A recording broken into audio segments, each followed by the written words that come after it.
Hello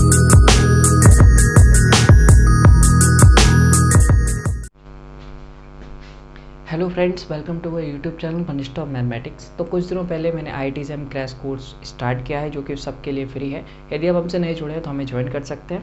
description में आपको Telegram link and WhatsApp link का मिल जाएगा। आप चाहें तो हमारा ग्रुप भी ज्वाइन कर सकते हैं। ओके, तो आज से हम लोग अपने लेक्चर्स का स्टार्टिंग कर रहे हैं। एंड जो मैंने टॉपिक पिक किया है वो रियल एनालिसिस है।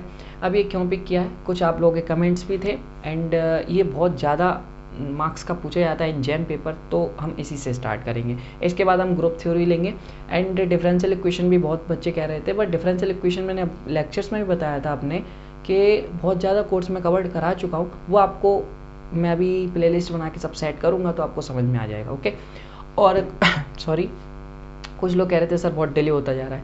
देखिए, वो आप चिंता नहीं करें, सारी वीडियोज आपको टाइम पे मिल जाएंगे। अभी हाँ, शुरुआती वीडियोज़ है, थोड़ा सा डिले हो रहा है क्योंकि थोड़ा सा बिजी चल रहा हूँ मैं।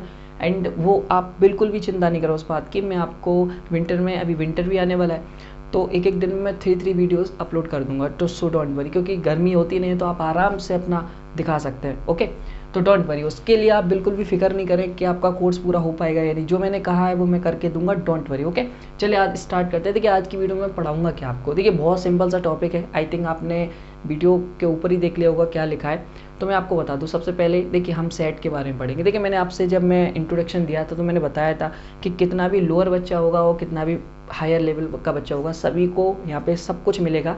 बट मैं पहले ही आपका टाइम वेस्ट नहीं करूँगा, पहले ही बता दे रहा हूँ। यदि आपका यहाँ पे वीकनेस है, क्योंकि ये बहुत इंपॉर्टेंट है। देखो, आपको क्या लगेगा कि ये तो जैम के लेवल से बहुत छोटा है, बट ये चीज़ सीखना, वन फंक्शन क्या होता है, फंक्शन क्या होता है, सेट क्या होता है, पावर सेट क्या होता है, सबसेट क्या होता है, तो ये बहुत इंपॉर्टेंट है। हाँ, ये बात अलग है कि आप लोग ये सब 12th या बैचलर्स में अपने बहुत अच्छे से पढ़ के आते हैं, तो जिसका ये पार्ट अच्छा है तो वो इस वीडियो को स्किप कर दे, वो अपना टाइम वेस्ट ना करे। एंड जिसको कन्फ्यूजन है किसी भी पार्ट में, लाइक सेट को पढ़ाऊंगा मैं, सबसेट को बताऊंगा, पावर सेट को बताऊंगा, एम्प्टी सेट को बताऊंगा, है ना, और इनकी कुछ कंडीशंस होंगी, उसके बारे में डिस्कशन करेंगे। देन उसके बाद मैं फंक्शन को डिफाइन करूंगा, उसका ज्योमेट्रिकल मीनिंग डिफाइन करूंगा कि फंक्शन को आप ज्योमेट्रिकली कैसे बता सकते हैं, ये फंक्शन एग्जिस्ट कर रहा है कि नहीं कर रहा है, ये चीज़ समझ में आए। देन हम लोग आज की वीडियो में उसके आगे पढ़ेंगे कि वन फंक्शन कितने होते हैं, वन फंक्शन का डेफिनेशन क्या होता है, geometrical meaning of one function क्या होता है। यदि और टाइम बचा तो हम 1-2 पे भी मूव ऑन कर जाएंगे, और सेम जैसे 1-1 पढ़ेंगे वैसे ही 1-2 पढ़ेंगे, तो सब चीज़ इन डिटेल सीखेंगे। अब ये सीख क्यों रहे हैं, इसकी ज़रूरत क्या है, ये तो आप कहेंगे ये तो कोर्स वगैरह में तो लिखा ही नहीं कि ये सब पढ़ो। देखिए, इसकी ज़रूरत है क्योंकि आइसोमॉर्फिज्म, होमोमॉर्फिज्म में 1-1 और 2 का कॉन्सेप्ट पूछा जाता है, क्योंकि होमोमॉर्फिज्म जो होती हैं वो ज़रूरी नहीं सारी 1-1 हो या सारी 1-2 हो, तो वो आपको निकालनी पड़ती है। तो यदि आपको 1-1 और 2 का कॉन्सेप्ट नहीं पता तो आप ये कर नहीं सकते। हाँ, सेट वगैरह ये चीज़ और चीज़ है, ये नॉर्मल है, ये आपको आनी चाहिए, तो उसका एक थोड़ा सा रिवीजन है और कुछ नहीं है। ठीक है, तो फिर आप देख लीजिए, आपको आता है तो आप फॉलो करिए, अदरवाइज आप स्किप कर सकते हैं। चलिए, तो let us start the video. तो सबसे पहले हम बात करते हैं फ्रेंड्स सेट की। आई थिंक आप सभी लोगों को ये डेफिनेशन पता होगी, तो बता दीजिए क्या होती है। तो कमेंट में आप मत बताइएगा, वैसे आई थिंक आप सोचिए कि क्या होती है, देन मैं लिख रहा हूँ। ए वेल डिफाइंड, यदि आपको थोड़ा सा भी यहाँ पे नहीं आ रहा है तो बिल्कुल भी हेजिटेट होने की नीड नहीं है, तुरंत नोट कर सकते हैं आप और अपना बना सकते हैं नोट्स वगैरह। क्योंकि जब भी हम ऐसा कोई क्वेश्चन आएगा जिसको मैंने पढ़ा रखा है तो उसके लिए आपका ये फ़ायदेमंद होगा। मैं डायरेक्टली कह दूंगा कि आप ये लेक्चर जाके देख लीजिए, वहाँ पे आपको कॉन्सेप्ट मिल जाएगा, तो वहाँ चीज़ समझ में आएगी कि हाँ, इसका नीड कैसे पड़ा और क्यों हुआ। ठीक है, तो a well defined collection of objects,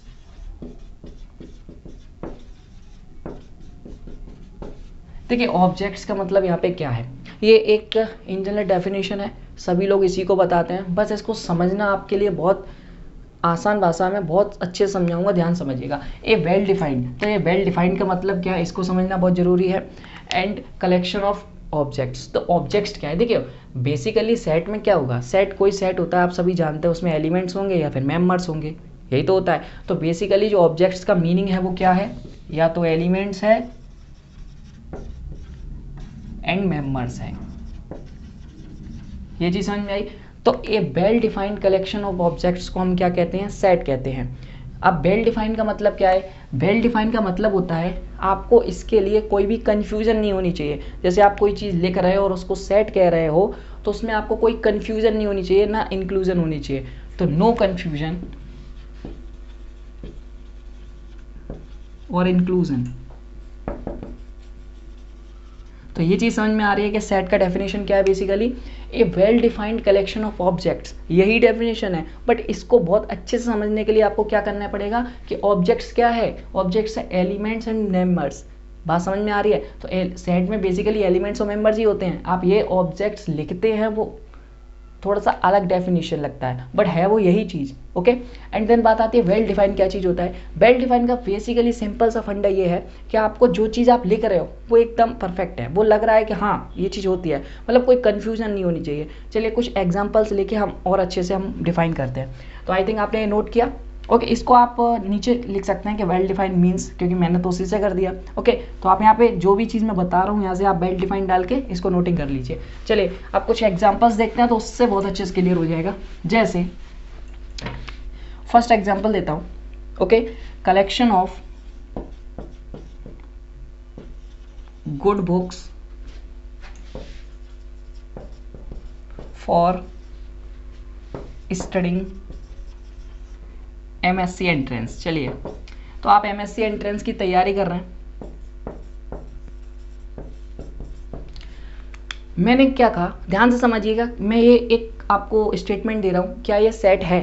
आप लोग देखते हैं, कलेक्शन ऑफ गुड बुक्स या ऑल गुड बुक्स, कुछ भी लिख लीजिए। Collection of good books for studying MSc entrance, मतलब MSc एंट्रेंस की आप प्रिपरेशन कर रहे हैं या फिर तैयारी कर रहे हैं, तो उसके लिए कलेक्शन ऑफ गुड बुक्स कौन कौन सी होनी चाहिए।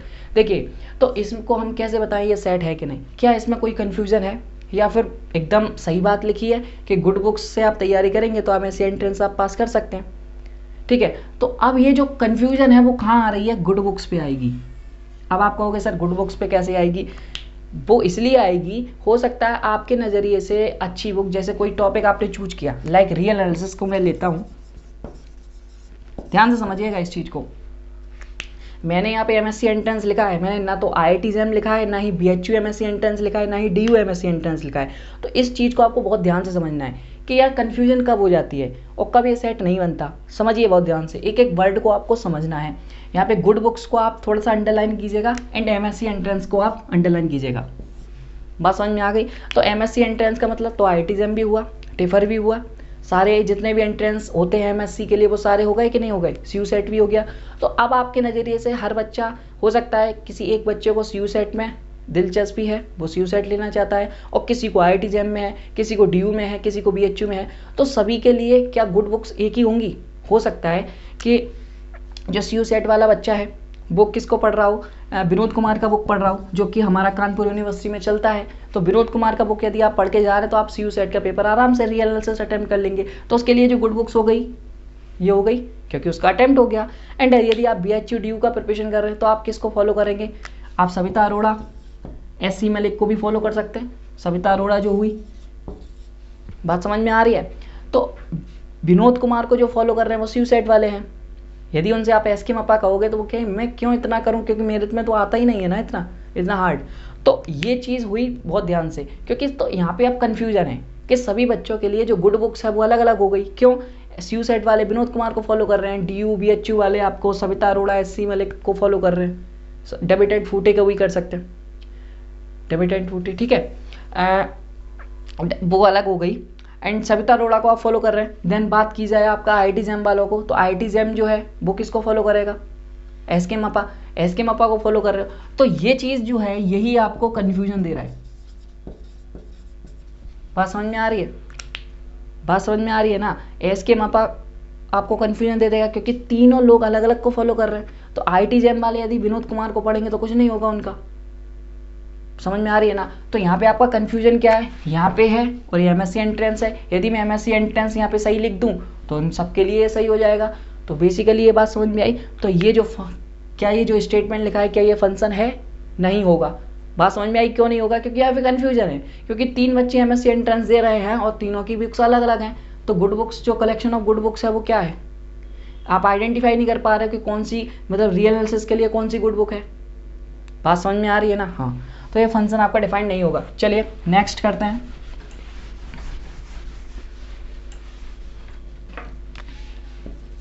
अब बात करते हैं, ध्यान से समझिएगा, इसी के ऊपर बनाता हूं, कलेक्शन ऑफ गुड बुक्स यहाँ पे good books for each topic भी आप लिख सकते थे, हो सकता है ईच टॉपिक के ऊपर आप कहना चाहो तो वो भी कर सकते हो।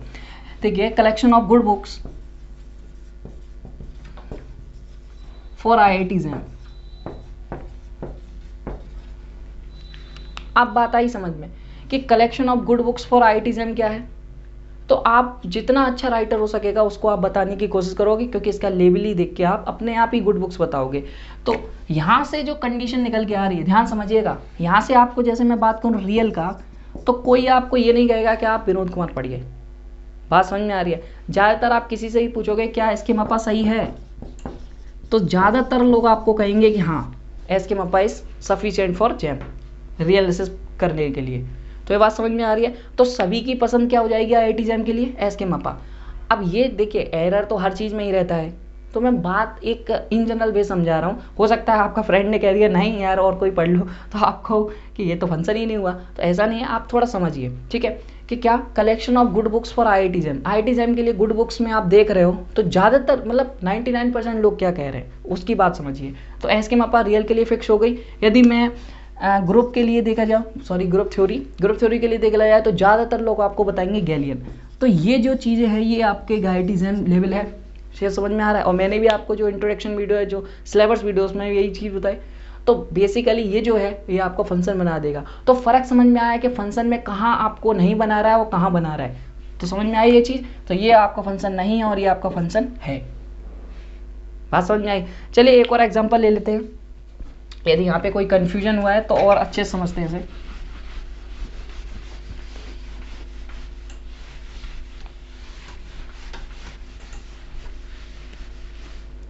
देखिए ध्यान समझिए, कलेक्शन ऑफ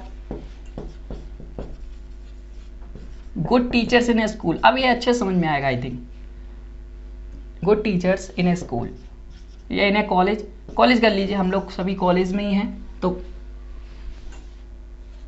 ओके। तो collection of good teachers in A college and collection of, ध्यान समझिएगा,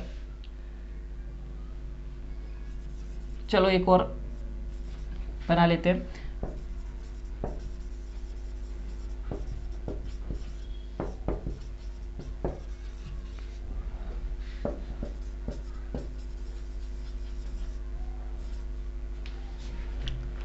अब इसी को मैं देखिए अभी क्या करता हूँ, आप समझ में आएगा। Collection of good teachers in A college, आपके कॉलेज में कौन कौन अच्छे टीचर्स हैं उनका कलेक्शन, क्या ये सेट है, क्या ये सेट है। देखिए हो सकता है दो बच्चे मैं खड़ा करता हूँ एक क्लास से, उसके लिए जिस टीचर ने उसे मारा होगा वो अच्छा नहीं होगा, एंड दूसरा बच्चा जिसको उस टीचर ने थोड़ा सा भी नहीं मारा होगा तो उसे वो अच्छा लगेगा। इसका मतलब मैं अच्छा पढ़ा रहा हूँ, मैं अपनी बात करता हूँ कि मैं आपको अच्छा बना रहा हूँ। हो सकता है किसी को मैं पसंद नहीं हूँ, मेरा पढ़ाना नहीं आ रहा है समझ में, तो उसके लिए मैं अच्छे टीचर में नहीं आया। तो अच्छे टीचर यहाँ पे मैं क्या कह रहा हूँ, collection of good teachers in a college. तो किसी एक बच्चे के लिए गुड टीचर्स जो है वो अलग हो सकते हैं और किसी दूसरे के लिए गुड टीचर्स अलग हो सकते हैं। जरूरी थोड़ी ना कि सभी के लिए गुड टीचर्स सारे हों, तो ये मैचिंग नहीं करेगा, तो इसका मतलब ये जो सेट है ये नहीं बनेगा। बात समझ में आई। एंड नेक्स्ट बात करते हैं collection of good mathematics teachers in A school. देखिए तो मैथमेटिक्स टीचर्स की बात आती है तो भी यही बात हो जाएगी। हो सकता है कोई मैथ का टीचर है आपका कोचिंग में है और कोई स्कूल में है, हो सकता है स्कूल वाला आपको समझ में नहीं आता हो बट आपको कोचिंग वाला समझ में आता हो। मैं नॉलेज की बात नहीं कर रहा, टीचर्स नॉलेजेबल हैं या नहीं, मैं आपकी बात कर रहा हूँ। आपको ये इस वाले का समझ में आ रहा है, इस वाले का डेफिनेटली ट्यूशन वाला आपको समझ में आता होगा, तो आपको कौन सा अच्छा लगेगा, ट्यूशन वाला। अरे स्कूल वाला नहीं लगेगा, तो यही चीज़ हो जाता है। बट कोई जो बच्चा ट्यूशन नहीं ले रहा है उसके लिए तो वही बढ़िया है जो स्कूल में है। तो ये चीज़ समझ में आई, तो चीज़ें समझ में आई, तो ये भी आपका सेट नहीं बनेगा। अब मैं कहूँ इसी को मैं सेट कैसे बना सकता हूँ, इसी को मैं सेट कैसे बना सकता हूँ, कुछ चेंजेस करके यहाँ पे हम सेट बना सकते हैं इस स्टेटमेंट को, बिल्कुल बना सकते हैं। अब ध्यान से देखिएगा, यदि मैं ऊपर वाले को भी बनाना चाहूँ, यदि मैं ऊपर वाले को भी बनाना चाहूँ तो कैसे, यहाँ पे गुड हटा दूँ, क्या ये सेट है। Collection of teachers in A college, बिल्कुल है। जो आपके कॉलेज में टीचर्स होंगे यदि आप उन्हें जानते हैं, तो मैं कहूँ आपके सामने टीचर लिखा है तो मैं भी कहूँगा हाँ ये टीचर है, और जो दूसरा बच्चा वो भी कहेगा हाँ ये टीचर है क्योंकि हमारे स्कूल में पढ़ाते हैं। तो बात समझ में आई, तो ये आपका क्या बन गया, सेट बन गया। बात आई समझ में। देन नेक्स्ट बात करते हैं, हो सकता है थोड़ा सा लेवल बहुत डाउन है तो कोई प्रॉब्लम नहीं है, अभी थोड़ा थोड़ा इंक्रीज होगा, पर वीडियो वाइज इंक्रीज होता जाएगा, उसका लेवल हम हाईएस्ट टच करेंगे। ओके, देखिए कोई भी चीज़ की शुरुआत होती है नीचे से ही होती है, तभी ऊपर जाते हैं। एकदम ऊपर आप कूदेंगे ना तो सीधे नीचे गिरोगे। ओके, चलिए तो अब इसको हम कैसे सेट बना सकते हैं। कलेक्शन ऑफ मैथमेटिक्स टीचर, यहाँ पे गुड हटा दीजिए बस। तो बात समझ में आ रही है ना आपको कि सेट में कन्फ्यूजन कहाँ हो रही है और कन्फ्यूजन नहीं हो रही है। आई थिंक अब तो क्लियरली आ गया होगा। तो नीचे अभी भी कोई डाउट है तो आप हमसे पूछ सकते हैं, पर्सनली पूछना चाहें, क्योंकि हो सकता है आप पूछें, आप पे कोई हंस दे तो आपको हो सकता है इंसल्ट सा महसूस हो, बट इंसल्ट कभी भी महसूस नहीं करनी चाहिए इन स्टूडेंट लाइफ। इंसल्ट आप महसूस कर रहे हो इसका मतलब आप अच्छे नहीं पढ़ पाओगे। ठीक है, आप इंसल्ट सुनिए अपनी कि कहाँ पे आपकी हो रही है, तो आप कुछ कर पाओगे। चलिए, तो आपको सेट समझ में आया बेसिकली सेट है क्या। ओके, तो अब बात करते हैं सबसेट की। तो चलिए सबसेट की बात करते हैं। तो सबसेट क्या है, ठीक है, let A be a non empty set. Okay, and कोई बी ले लेता हूं, बी भी क्या है, नॉन एम्प्टी सेट है। ए एंड बी भी non empty set. Okay, then B is subset of A if, ध्यान समझिएगा, for all x belongs to B this implies x belongs to A। अब ये क्या चीज़ लिखी हुई है, देखिए आपको ये सब चीज़ें आती होंगी तो अभी समझा देता हूँ। मैंने कोई दो नॉन एम्प्टी सेट लिए हैं A and B। Okay, then मैं फिर क्या कह रहा हूँ, जो B है वो इस सबसेट ऑफ A, मतलब जो B को हम सबसेट कह रहे हैं A का, और ये कब कह सकते हैं, यदि जितने भी एलिमेंट्स B के हैं वो सारे एलिमेंट्स A के हो जाए। बात समझ में आ रही है। मैं A और B को नॉन एम्प्टी सेट ले रहा हूँ और सारे एलिमेंट्स ऑफ B, मतलब B के जितने भी एलिमेंट्स हैं वो सारे एलिमेंट्स A के हो जाएं, तब हम कहेंगे जो B है वो है सबसेट ऑफ A। तो इसका रिप्रेजेंटेशन ऐसा होता है, मतलब सबसेट का साइन ऐसा होता है, तो इसे ऐसे रिप्रेजेंट करते हैं, B is a subset of A। तो ये चीज़ समझ में आई कि सबसेट क्या होता है। अब एम्प्टी सेट की बात करते हैं। चलिए, तो एम्प्टी सेट यहीं कर लेते हैं। एम्प्टी सेट तो सिंपली सबको ही पता है, ए set which has, yeah, it has, a set has no elements।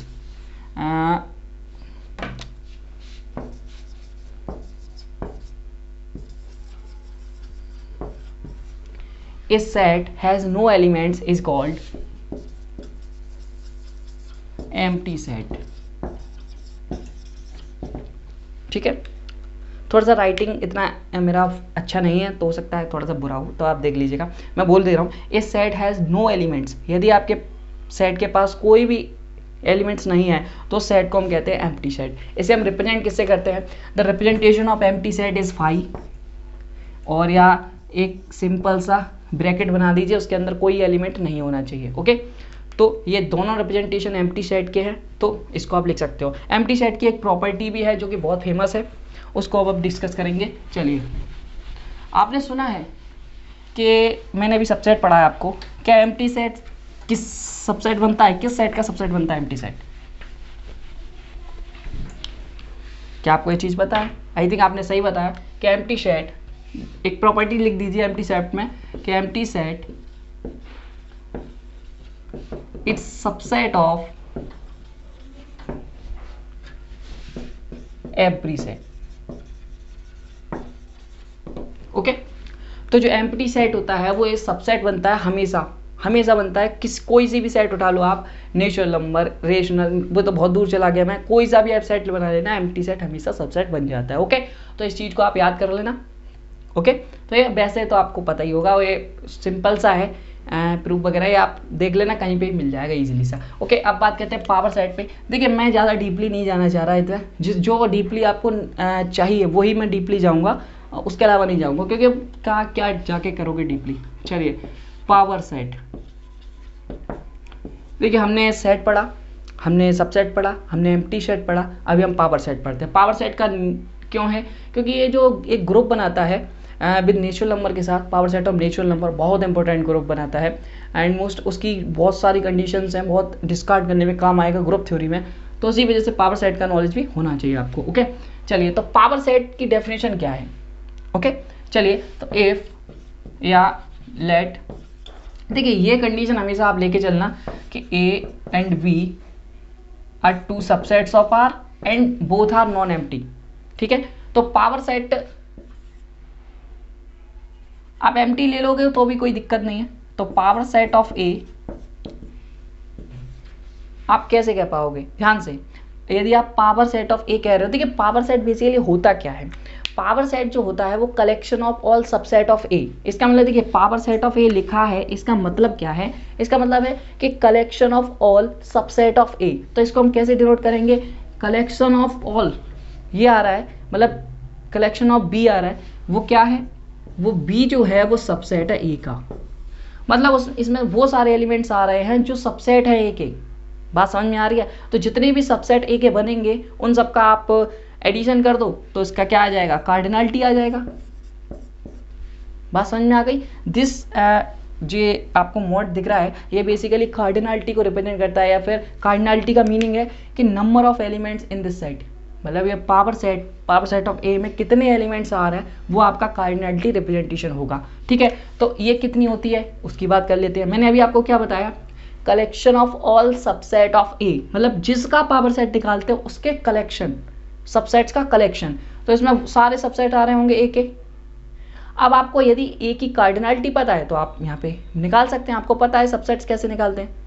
बात समझ में आ रही है ना। चलिए तो निकालते हैं। देखिए मैं ले लेता हूँ cardinality of A is an.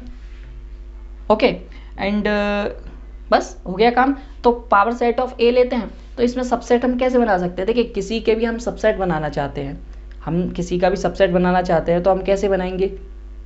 मान लीजिए इसमें n एलिमेंट है, तो सबसे पहले तो ये होता है उसमें इस सेट का, हमेशा मैंने क्या बताया कि एम्प्टी सेट हमेशा सबसेट होता है। तो कोई भी एलिमेंट नहीं लें तो भी एक सबसेट मिल गया, वो होता है एम्प्टी सेट। तो फर्स्ट ऑफ ऑल देखिए, और इससे पहले एक और चीज़ आपको बता दूं, आपने परमुटेशन कॉम्बिनेशन पढ़ा होगा, तो नहीं पढ़ा तो मैं आपको बता दूं कॉम्बिनेशन क्या होता है। जैसे मैं निकालना चाहता हूँ NCM, this C represents the combination, तो NCM क्या होता है, तो इसको हम लिखते हैं factorial n factorial m factorial n minus m। Okay, तो इसको हम इस तरीके से ओपन करते हैं। ओके, और ये जो होता है ये एक आपको चॉइसेस देता है, मतलब कोई n एलिमेंट का कोई भी सेट है उसमें से आप m एलिमेंट्स चॉइस कर रहे हो, तो वो चीज़ इससे ऐसे लिखी जाती है। तो उसी को कर रहे हैं। अब हम क्या कर रहे हैं, हमारे पास जो a है, a की कार्डिनलिटी आपको दे रखी है n, मतलब a में n एलिमेंट्स हैं, इसका मतलब ये होता है कार्डिनलिटी का। ओके, तो n एलिमेंट्स में आप क्या कर रहे हो, पावर सेट बना रहे हो, मतलब आपको बेसिकली कार्डिनलिटी निकाल रहे हो। पावर सेट में क्या होता है,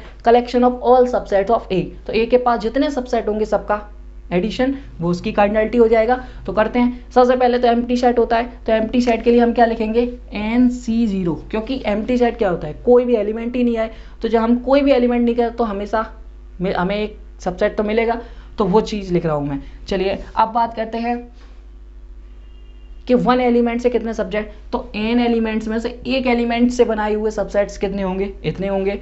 देन ऐसे ही n एलिमेंट्स में से दो एलिमेंट्स लेके बनाए गए सबसेट्स कितने होंगे इतने पास, प्लस डॉट डॉट डॉट। हम कहाँ तक जा सकते हैं, n एलिमेंट तक जा सकते हैं, क्योंकि पूरा यही है। तो n में से n चूज करेंगे तो पूरा यही आ जाएगा। ओके, तो इसीलिए यहाँ पे ये इक्वल टू लगता है। ओके, तो NCN, तो basically the cardinality of power set of A is equal to the NC0 plus NC1 plus NC2 dot NCN। तो ये चीज़ समझ में आई आपको, बात आ रही है समझ में। तो पावर सेट ऑफ A की कार्डिनलिटी क्या ऐसी होती है, इसको हम थोड़ा और मॉडिफाई करते हैं। देखिए आपने बाइनोमियल थ्योरम पढ़ी होगी, तो बाइनोमियल थ्योरम में एक फॉर्मूला होता है किसका, 1 plus x to the power n का। अब आप कहोगे आई थिंक सर पढ़ी तो है, कंफर्म नहीं है कि याद है कि नहीं, और हो सकता है किसी को भी याद हो। ठीक है, तो वो कैसे लिखते हैं, NC0 x to the power 0 और 1 to the power n minus 0। तो 1 पे पावर n लगाओ चाहे कुछ भी लगाओ वो 1 ही होता है, तो इसलिए यहाँ पे हम लिख नहीं रहे हैं। ठीक है, देन अब बात करते हैं प्लस, आगे बढ़िए, NC1 x to the power 1 और 1 to the power n minus 1, तो फिर भी 1 रहेगा क्योंकि 1 पे पावर कुछ भी लगाओ। तो अब हम 1 नहीं लिखेंगे एंड देन चलते रहेंगे। तो NC2 x to the power 2, NC3 x to the power 3 plus dot dot NCN x to the power n। बात आ रही है समझ में? बात समझ में आ रही है ना? ये एक फॉर्मूला है जो कि बाइनोमियल थ्योरम से आया हुआ है। अब मैं क्या कर रहा हूँ, sorry, put x is equal to 1। मैं यहाँ पे क्या करता हूँ, इस फॉर्मूले में x is equal to 1 put कर रहा हूँ। तो यहाँ पे क्या होगा, यहाँ पे आप जब 1 पुट करोगे दिस इज 1, ओके। यहाँ पे x की जगह सभी जगह 1 पुट करोगे तो यहाँ सब x गायब हो जाएगा। बात आ रही है समझ में? ओके, आई थिंक आप इजीली समझ पा रहे होंगे क्या हो रहा है फाइनली। तो यहाँ पे आप लिखिए put x is equal to 1, मैंने तो इसी में कर दिया, आप नीचे ये नोट कर लीजिए इसके बाद, ओके। तो ये जो स्टेप है वो यहाँ आएगा, ओके। तो देखिए फ्रेंड्स, जो आपका राइट हैंड साइड है आपका फॉर्मूले का, and the right hand side of this equation आप 1 डाल दीजिए और इसको आप इक्वेशन 2 डाल दीजिए। देखिए the right hand side of the both equations, equation 1 and equation 2 are same. देख लीजिए NC0 NC0 NC1 dot up to NCN। तो राइट हैंड साइड सेम है तो लेफ्ट हैंड साइड सेम होगी, ओके। तो मैं कंपेयर कर दे रहा हूँ सभी को। तो by equation 1 and 2, by equation 1 and 2, तो जो लेफ्ट हैंड साइड है वो इक्वल होगी। तो cardinality of power set of A,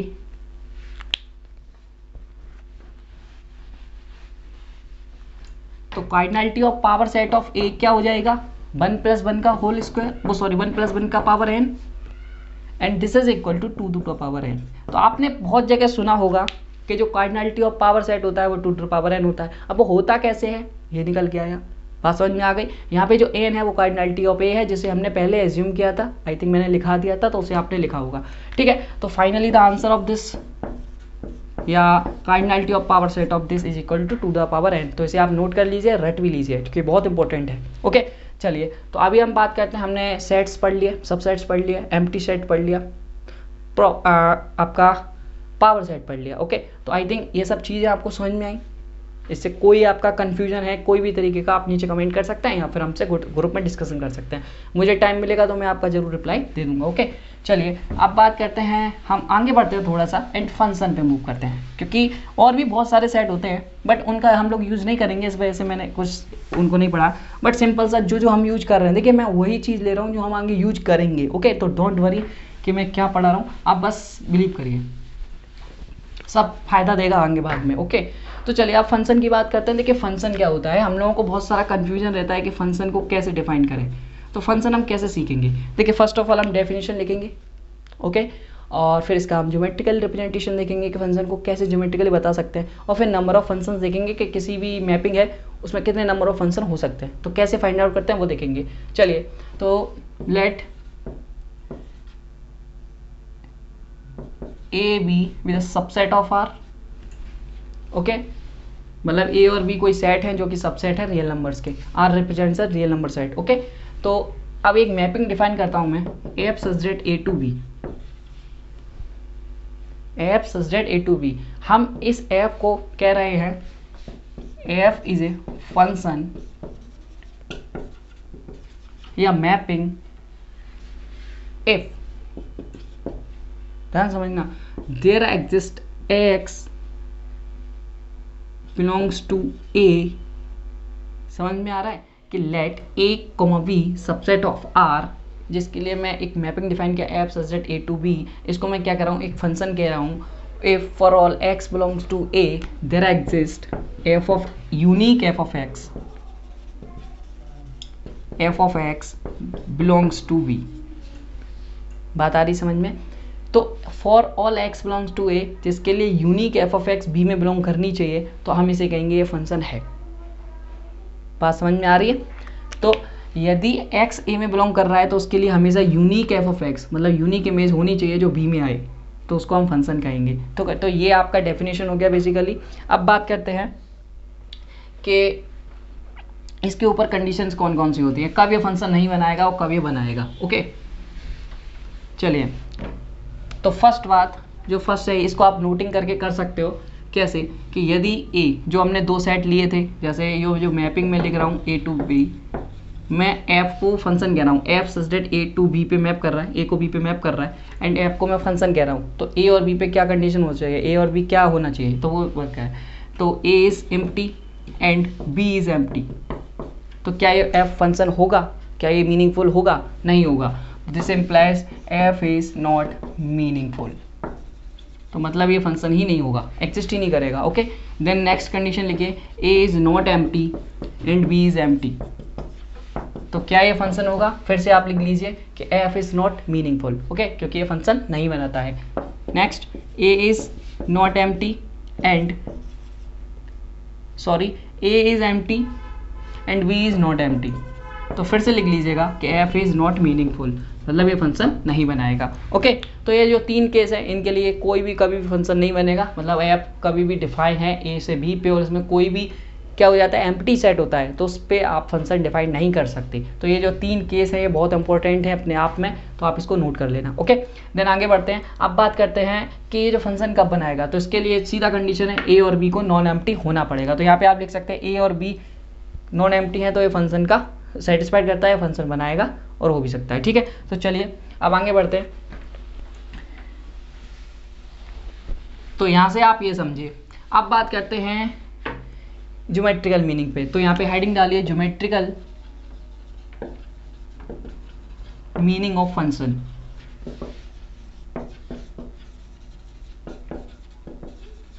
ठीक है, मैं थोड़ा मार्कर चेंज कर लेता हूँ। चलिए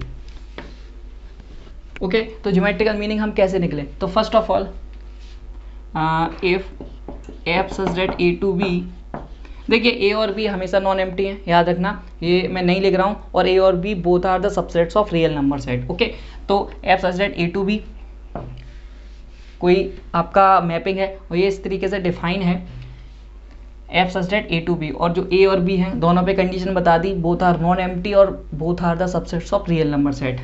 देन इसको हम क्या कह रहे हैं, sorry,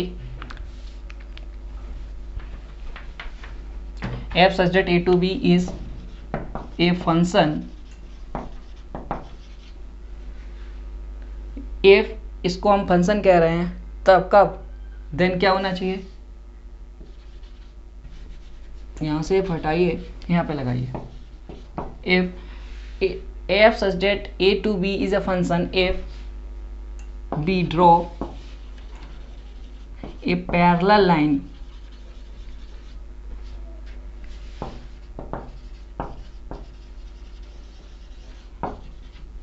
parallel to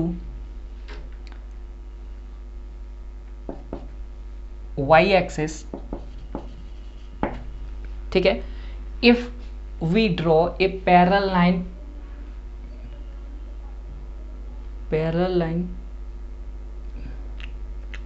sorry if we draw a parallel line to y axis, parallel to, if we draw a line, अच्छा, if we draw a line parallel to y axis and this line intersect the curve, या intersect the curve exactly once। Okay, तो ये जो definition है वो लिखी क्या है वो समझाता हूँ मैं आपको। कोई ये जो मैपिंग है उसे मैं कह रहा हूँ ये फंक्शन है, if we draw a line parallel to y axis and this line intersect the curve exactly once. मतलब क्या है कि यदि एक्स वाई प्लेन पे यदि कोई कर्व है तो आपको क्या करना है, पैरेलल टू y एक्सिस लाइनें खींचनी है। ओके, यदि वो कर्व को एग्जैक्टली 1 टाइम्स कट करता है, एग्जैक्टली 1 टाइम्स, तो वो क्या होगा, फंक्शन होगा, अदरवाइज नहीं होगा। तो चलिए देखते हैं कि कौन से फंक्शन होते हैं और कौन से नहीं। तो मैं आपको कुछ कर्व दे रहा हूँ, तो इसे नोट कर लेना आप।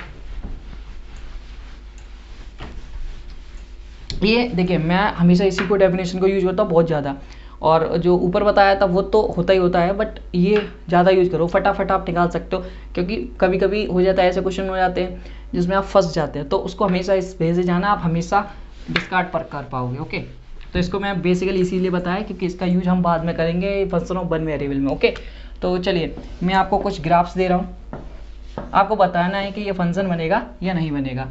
चलिए, तो ये एक ग्राफ है एंड ये ग्राफ है एंड ये ग्राफ है।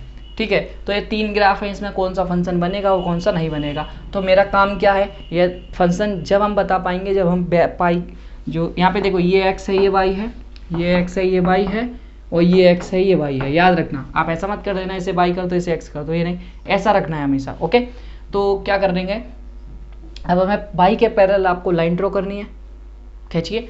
तो वाई के पैरेलल खींचते हैं, ठीक है, सभी में खींचते हैं। चलिए, तो मैंने सभी में पैरेलल लाइन खींच दी। अब मैं कहता हूँ यहाँ पे हर एक लाइन इसको कितने बार टच करे, देखिए ये घूमा नहीं है, अदरवाइज ये हो जाएगा, ठीक है। तो चलिए यहाँ पे आप सही कर दिया, आप सही है। तो चलिए कैसे, यहाँ पे देखो वन टाइम, यहाँ पे वन टाइम, यहाँ पे वन टाइम, वन टाइम, तो सभी जगह वन टाइम कट कर रही है, और मैंने बताया था एग्जैक्टली वन टाइम ही होना चाहिए। तो ये जो होगा ये फंक्शन बना देगा। तो ये जो ग्राफ है ये फंक्शन है। चलिए इसकी बात करते हैं। तो बेसिकली यहाँ पे वन टाइम है, यहाँ पे है, यहाँ पे है, यहाँ पे है, क्या यहाँ पे इस लाइन, सॉरी इस लाइन पे वन टाइम है, नहीं है, 1 2 3, और मैंने बताया आपको एग्जैक्टली वन टाइम कट करना चाहिए, तो ये होगा नॉट फंक्शन, तो नॉट ए फंक्शन। ओके, तो अब बात करते हैं नेक्स्ट पे, क्या ये, अब आप बताइए क्या ये फंक्शन है, क्या ये फंक्शन है? तो आप बिल्कुल सही बता रहे हैं, ये फंक्शन है। ओके, क्योंकि ये सभी जगह वन टाइम कट करेगा, आप कहीं पे भी लाइन ड्रॉ करके खींच लीजिए। तो आई थिंक अब फंक्शन से रिलेटेड कोई भी क्वेरी होगी तो आपको क्लियर हो गई होगी। चलिए अब बात करते हैं नेक्स्ट आगे की, और आगे इसके करते हैं कि कोई सेट है, उसके बाद कितने नंबर ऑफ फंक्शन हो सकते हैं। चलिए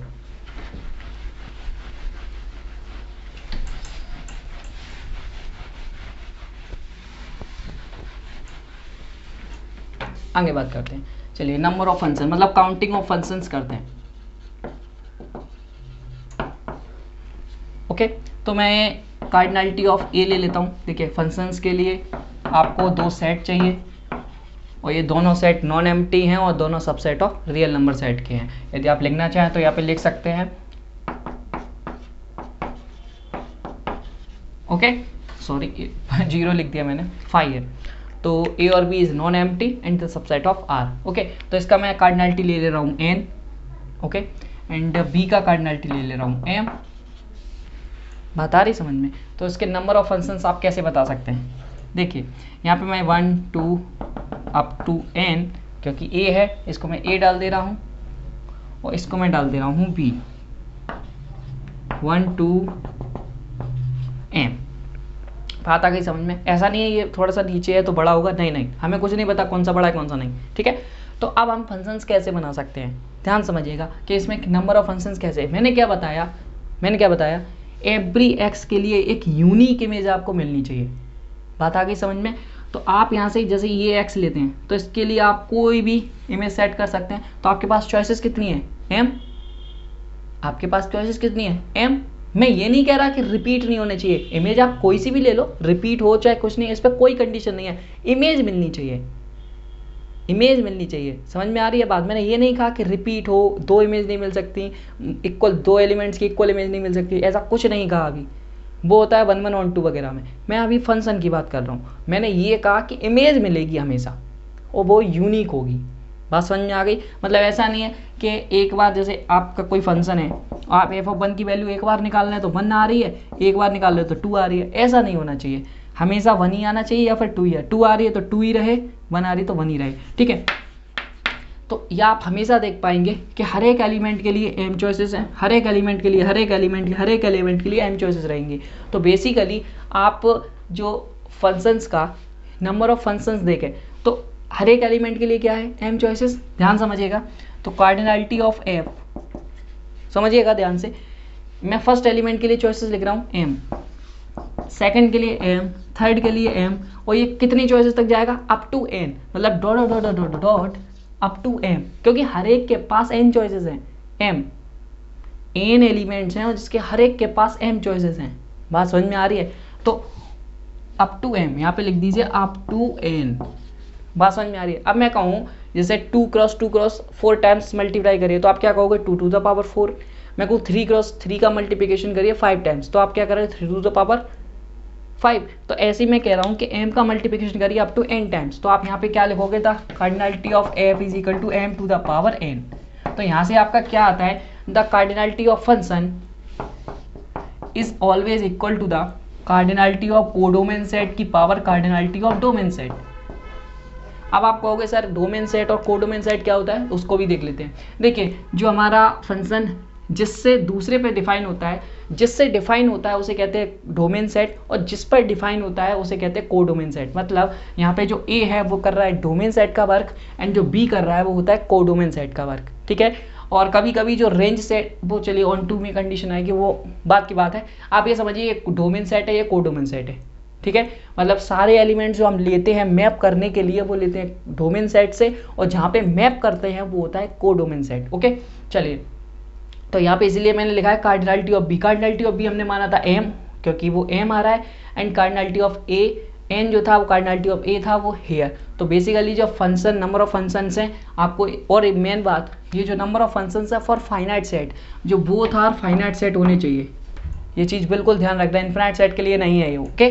तो बी के cardinal, B to the cardinality of B to the power cardinality of A, तो यहाँ पे आपको नंबर ऑफ फंक्शंस आ जाएंगे। अब बात करते हैं, आपको फंक्शन समझ में आया, डेफिनेशन समझ में आई, उसके बाद ज्योमेट्रिकल इंटरप्रिटेशन भी दिया मैंने, एंड उसके बाद आपको बताया कि नंबर ऑफ फंक्शंस आप कैसे काउंट करो।